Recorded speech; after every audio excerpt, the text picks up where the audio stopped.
and Tina, you touched on this a little bit earlier, and I want to revisit. The ongoing increase in that user-generated content makes it difficult for human moderators to deal with such large volumes of information, which obviously has enabled cyberbullying to run rampant, and then which in turn takes a toll on those content moderators doing this incredibly difficult work. So I won't ask you to come up with the solutions because, as Sarah said, that would be a very tough task and maybe not realistic right now. Hopefully we'll get there at some point. But in terms of the trends you're seeing in mental health, in the work that you're doing, what are some of the most effective strategies to at least help combat these difficult patterns? Sure. So, you know, we all know that since COVID, mental health has definitely been a struggle. It's been a struggle for adults, it's been a struggle for kids. And so we have seen kids who were prior to COVID were interacting with other friends more, maybe hanging out, talking, where they just everything was online, right? And so now that everything went online and now they're trying to integrate back into school, we have seen it started very early on in elementary school. We are seeing struggles. And I think the mental health, you can't blame every single thing on it's all on social media or it's all on content moderators. It's not because I think it's when we try to pinpoint what is going on, it is us as humans that are using these devices, these technologies, and we have to have some part in what we're doing and what we're saying. I think the part that's frustrating is that when a child does something wrong or says something wrong and they get, disciplined for it, when it's happening on the other side, it may not quite happen. And when we start talking about that content moderation piece, they really start, the parents do not understand it. Students do not understand it. Educators don't understand it. And so I think what we have to do is, if we can't control that parents allow a second grader on TikTok, right? I mean, there's not some specific way in which they are. Unfortunately, I go into schools and I travel around the country, and when you ask elementary schools how many of them have their own phones, how many of them have TikTok, Snapchat, Instagram, I mean, you just name it across the board, they raise their hands.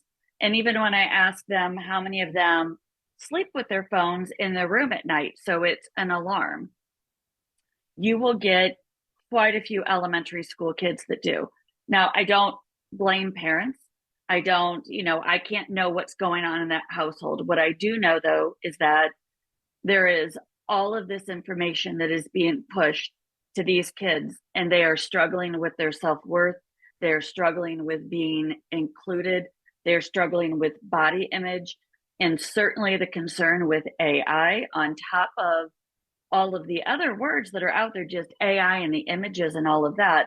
There is a lot of concern with that whole entire self-worth for kids because we're seeing it day in and day out. And so I guess my overall, of course, do I wish that anything that was negative online could be removed and there could be something out there that could say, this was inappropriate and not nice. Are you okay? Here are some supports to go to, right? But it doesn't quite work that way. What I try to do is talk to kids when I go into schools about how they're feeling, how they're taking things in, that the intent of things that are being said, that my intent may be different than your intent, right? So the words that I say, you may take it a certain way, but somebody else may take it in many different ways. And so I try to get kids to stop and think about using their words. What is that intent? Because again, we can't control the whole overall social media world. So I try to get them to think about their words, their actions, their intent on saying things online. And we really direct them to supports and services, how to be able to report online. So if something is inappropriate, how to take screenshots, how to be able to report that, how to be able to handle some of the things that are happening. because conflict resolution right now, they do not understand it. If you don't agree with me, you're against me. And we see parents struggling with that quite a bit too. So, I wish I could say since 2007 that there was always this thought that after I've traveled to all of the schools around the country and spoke to students, that there would be things that would have kind of improved and the foundation would have been able to go away because it would have all been a really perfect world. But we're seeing so much more struggles with mental illnesses and depression and anxiety, that with social media kind of mixing in with all of this is where I think we're seeing just this huge explosion of struggles in families and in schools and struggling for kids. And so while we're trying to work on the mental health piece, I think it's going to be really, really important for these social media companies, content moderations, AI, to understand the mental health issues within kids, the anxiety and the struggles that are happening, to make sure that there are supports that are easily accessed, that they're able to really get some information, that there's the reporting part for parents. But again, we need to make sure parents are educated and understanding what reporting means. And it doesn't mean that once you report it, it's instantly going to be taken down. And so the hope overall is that through all of these changes and through all of the AI and the content moderators and all of the things that are improving, the hope is that we get to a place where it is clearer to understand what all of it means, how to be able to report, how to get that information. And then we're putting out more supports for kids, for adults also, when they are struggling, where to go, what are some local supports for them, so that they feel that they have that, they always just want to know that somebody cares. That's the biggest piece. And online, when somebody says something negative to them or doesn't like their outfit or makes fun of their TikTok, I mean, it can be as small as that. So it's not anything that a content moderator could take down, right? It's these little tiny things that happen to let them know that when their feelings are hurt or they're upset, hey, here are some things to think about, right? Or I know that they don't ever want them going off the sites, but it would be very good to have them have places that could link them off of the site to get them the right supports, teach them how to be able to talk to adults or parents or tell them how they're feeling, because they're scared to tell the parents. They're scared to tell educators because they're afraid if they tell them there's anything negative online, they're going to take away their phones. And so that's why they hide a lot of these things. They don't want to make it a big deal, but internally they really are struggling with it. And so, I guess overall with everything I'm saying, my hope is we really can bring AI, the human content moderators, to think about what the intents are, thinking and bringing in mental illness and understanding that, somebody who is in psychosis versus somebody who struggles with depression and is in fifth grade versus somebody who is 25, the things that they're talking about, their feelings, their intent are completely different. And so that may be very hard when they don't put the proper ages in or proper information in. And so that's where so much of this is really, like, we were talking about, is how do you come up with a solution that's going to help? And so when I get to that place of like the glass is half empty, I can't stay there. I have to look at, okay, it's half full. We are working. There's so many people working in the background to try to make it more safe, that I also want to see a lot of education to parents, a lot of education to school districts to how to handle it, a lot of education to youth, and then trying to help with the mental health piece. And that's really my hope, that while we're doing all these other things, that we really, really start wrapping those services around and support everybody.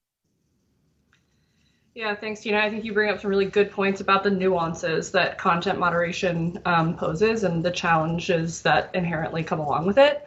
Farah and Sarah, I want to give you guys an opportunity to weigh in if you have additional thoughts. Yeah, I can just quickly touch a bit on the mental health and sort of wellness of content moderators themselves. And I'm definitely not the expert here. We have an amazing colleague by the name of Sarah Knowles who leads our wellness practice globally. But just to highlight, there does need to be a lot of safeguards in place, even from before moderators are hired, from the job description, identifying, what the work will entail, support, post-exit support as well after moderators leave, and, taking this proactive approach to wellness. So teleperformances have minimum wellness standards across all our clients to make sure that the people that are doing this work are given the right support mechanisms that they need both during their employment and beyond. And sometimes there's I think a misperception around the how content moderators feel about this work as well. And what we found through sort of an independent company doing an evaluation, Corn Ferry, is that um, content moderators do feel fulfilled with protecting the internet and feel like they're having a positive impact in society. So some of the stats we have are, 93% of content moderators say they are supported, and that's well above the benchmark for 600 plus industries. And the scores for employees reviewing egregious or sort of mixed content is that their scores in terms of satisfaction did not dip, but were rather on par with scores for the broader content moderator and non-content moderator populations, just showing that with the right support mechanisms, the right profiles of people doing this work, at least the experience with teleperformance is that they can find that sort of meaning and purpose in the work from protecting the public from a range of harms, and some which really have real world consequences. So there can be a positive aspect here in terms of the mental health, but I don't want to undermine the importance of the mental wellness protections that have to be in place. Yeah, I think I'll echo the fact that one important thing that we have to do is underscore the value and the contributions of the people who do the content moderation work at whatever place in that production cycle they are engaging. So whether it's people who are in production environments who are making decisions, whether it's people who are data labeling for machine learning data sets, whether it's people who are developing models to remove harmful content from large language model corpora, wherever they are in the process, people who are developing policy, people who are advocating for appropriate working conditions for moderators, all of those people, in my opinion, are unsung heroes of the social media industry. And with that sort of relative invisibility and sort of lack of limelight that's paid to them, there are other consequences like relatively low pay as compared to, say, software engineers who build the tools that facilitate the very problems that we're talking about, or people in the C-suite who come up with business models that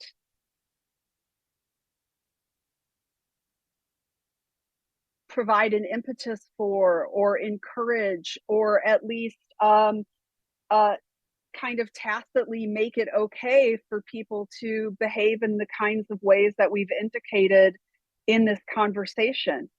So I really see people who work in and on content moderation as having put themselves on the line in a context where the task is Herculean and where there isn't enough lauding of their efforts in the same way that we think about other types of professions, helping professions or support professions, where those folks are perhaps more visible.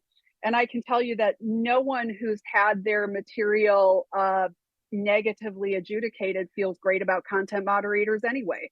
So your likelihood of like interacting with content moderation on a platform is probably going to leave you frustrated in the first place, because so much of that work that goes to trying to provide a better, safer experience is invisible. So I think one of the issues that we have in our social media landscape today is sort of that the world that was created from its outset has put us in this inversion, this situation where we're kind of upside down with regard to values, and we're upside down with regard to what we think of as the hard work of tech. So much of that hard work of tech is based on humans, and it's humans all the way down. Humans in the loop. I mean, what other loop is there, right? It's humans all the way down. And when we sort of decontextualize that kind of work, either at the level of content moderation or at the level of developing computational tools that are, what we consider to be AI, we're really losing sight of where values get introduced into these platforms and where they sort of intrinsically live. And if we can't put our finger on that, we're going to have a very difficult time collectively even coming to terms with what we even think the phenomena are that we're witnessing or experiencing. Again, I think that the platforms ought to be indicted here for creating an environment that is deliberately able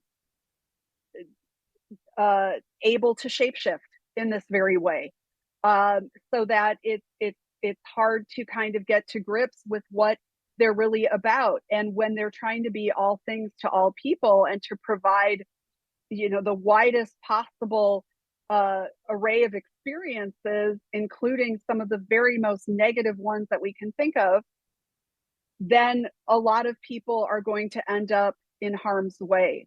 I guess my hope would be that the platforms themselves would find the intestinal fortitude to stand on principles that are clear, that they make a clarion call about what's acceptable and what is simply unacceptable on their platforms, making the job of those who work at companies like Teleperformance, who've really been burdened with the cleanup process for these firms, a bit easier in that process as well. I feel like the firms have set up a system where they reap a lot of the reward, but they don't necessarily hold the bag for the responsibility. They're able to outsource that, or they're able to contract that out. Great, to firms that have good and solid expertise and track records in those areas, but also why is it that it's these practices that are outsourced and not, say, other practices that we might deem as mission critical as well? Because I'm here to tell you that content moderation of social media is absolutely mission critical.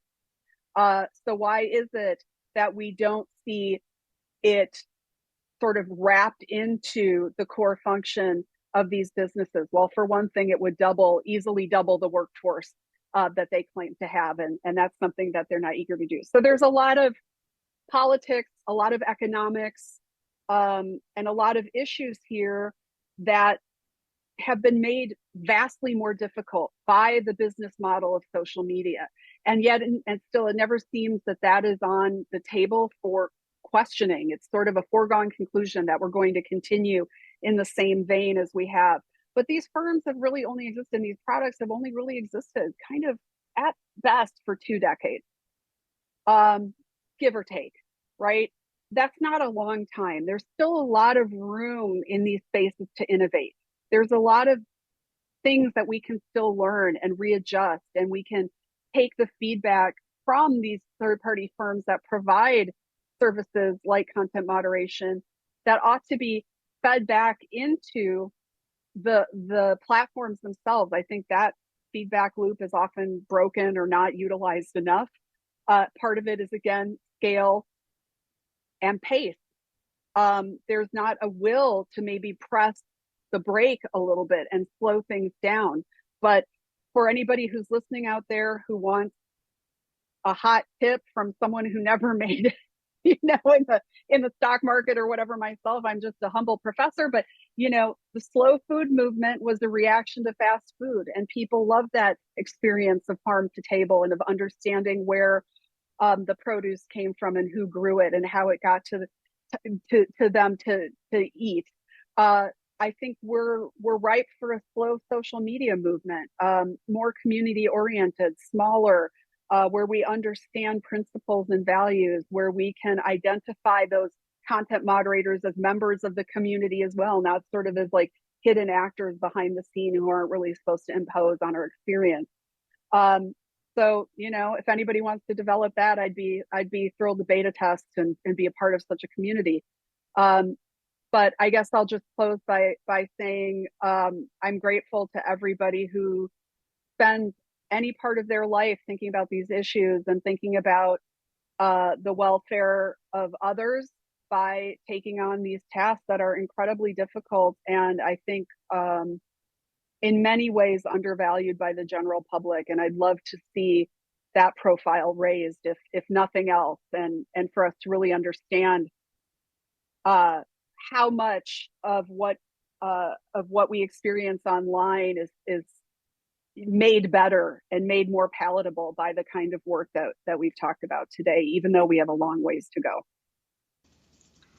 Yeah, Sarah, you talk about innovation and learnings, and that this hasn't been something that we've seen for 3 skrillion years, right? This is a ish new phenomenon, right?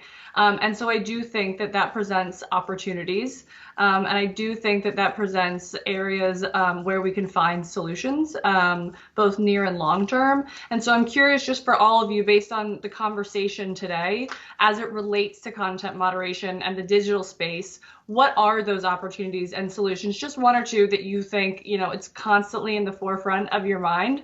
What are those? And as it relates to both the near and long term of content moderation. So whoever wants to jump in and start, would love to just open the forum up.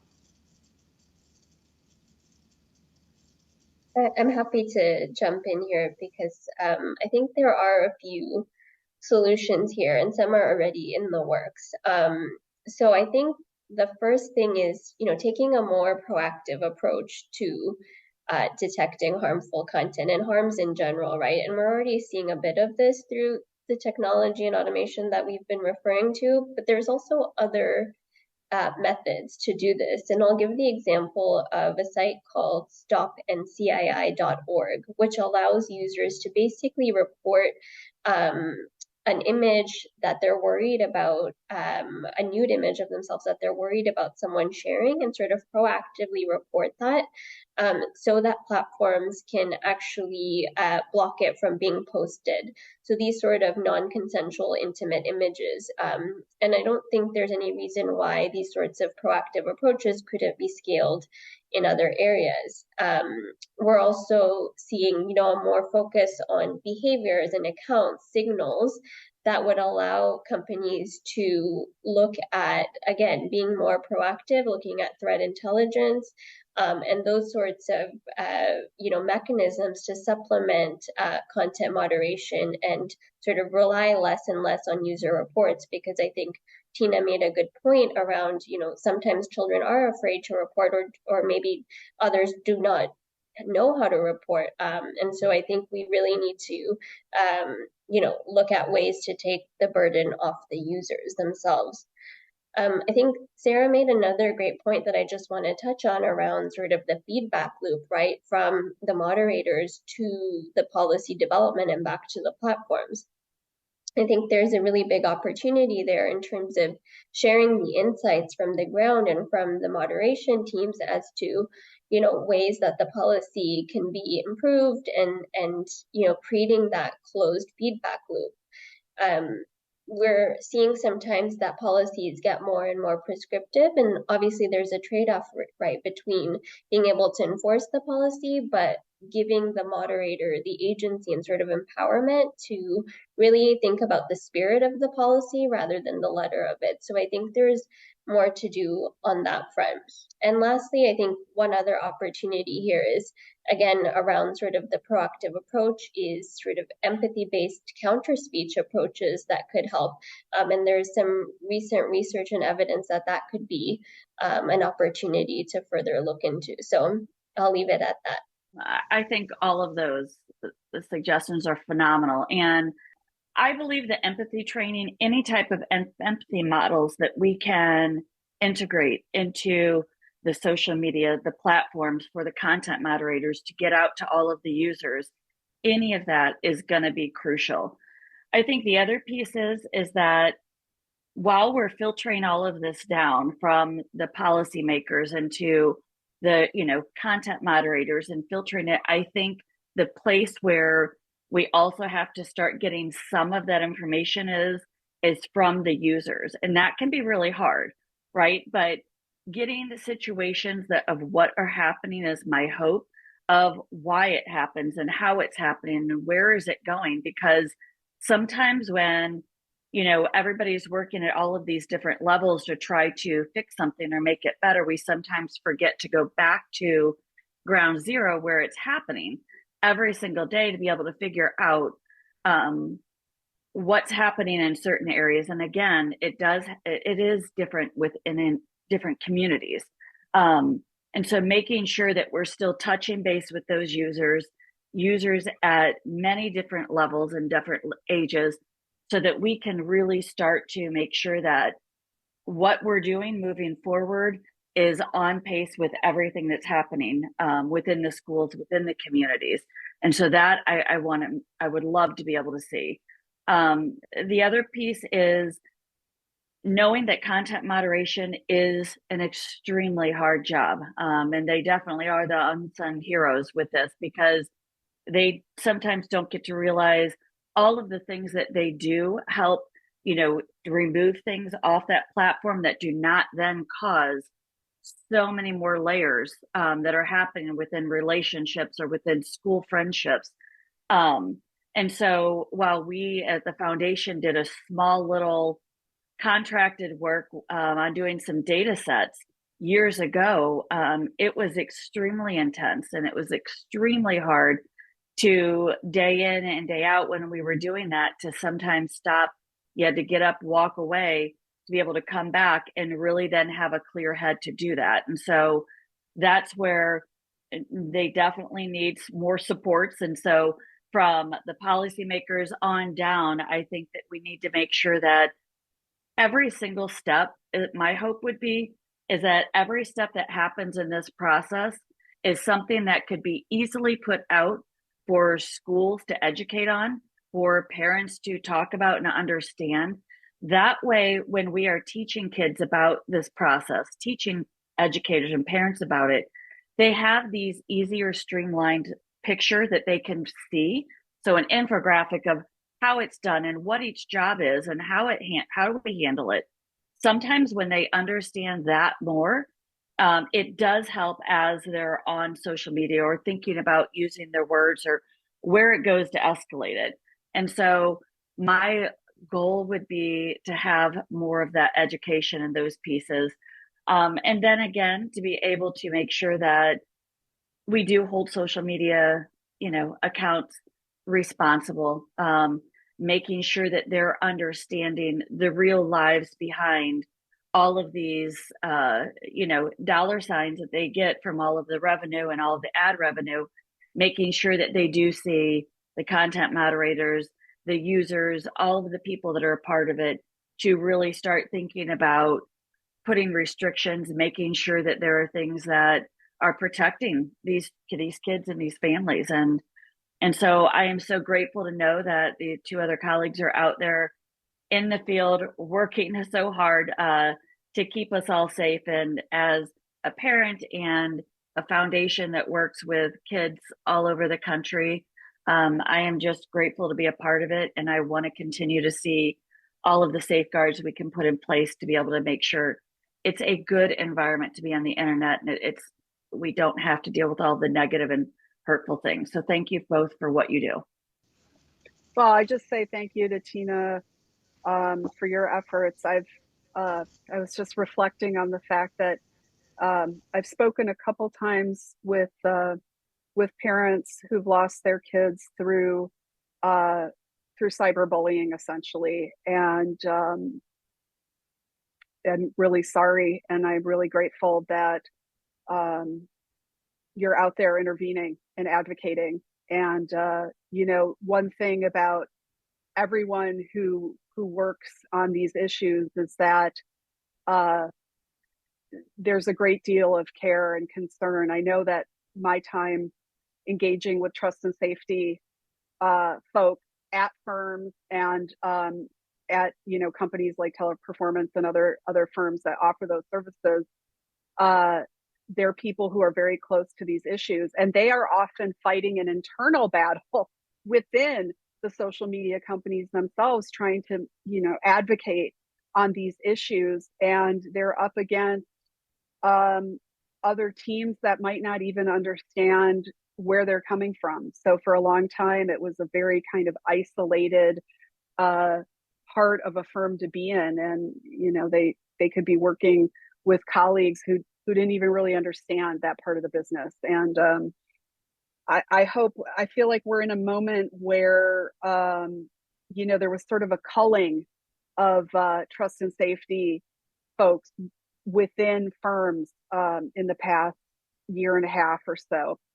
And I hope that that's going to be a trend that we see turn, because it makes me think of driving in a car without a seatbelt. I mean, sure, you can do it, but it's not a very good idea, and the end result isn't very pretty. And it wasn't until people like Ralph Nader went in front of Congress and and said what the consequences were in very graphic terms, that the companies manufacturing those vehicles turned around and did something about it. And it took a lot of intervention from our federal government. It took a lot of advocacy. There were a lot of people and players involved. So I think there's a lot of work to be done, and I think we need to continue to advocate and agitate so that the firms that create these products have responsibility to make them as safe as we can expect them to be. And I don't think we're there yet. So we've got a lot of work to do. So I just wanted to take a moment to thank my colleagues as well. It's incredible work that you both do, Tina. It must take so much courage to be, engaged in all these issues after what you've experienced. So thank you for all the work that you do. And Sarah, for all the research and knowledge that you've contributed to this space. It's really been incredible. And also, to the platforms I speak day in and day out to TNS professionals within these companies that are trying to do the right thing and that, care about this problem just as much as all of us. So I also want to thank them for all their work. There's an incredible number of TNS professionals that are highly engaged and care highly about this issue. So I just wanted to take a moment to thank everyone and call out those people. Well, that's a wrap. Before we conclude for the day, I do want to express our sincere gratitude to you all and to everyone else who made this possible. Again, if you're interested in learning more or have any questions, please do not hesitate to reach out. And so thank you, and we will see you next time.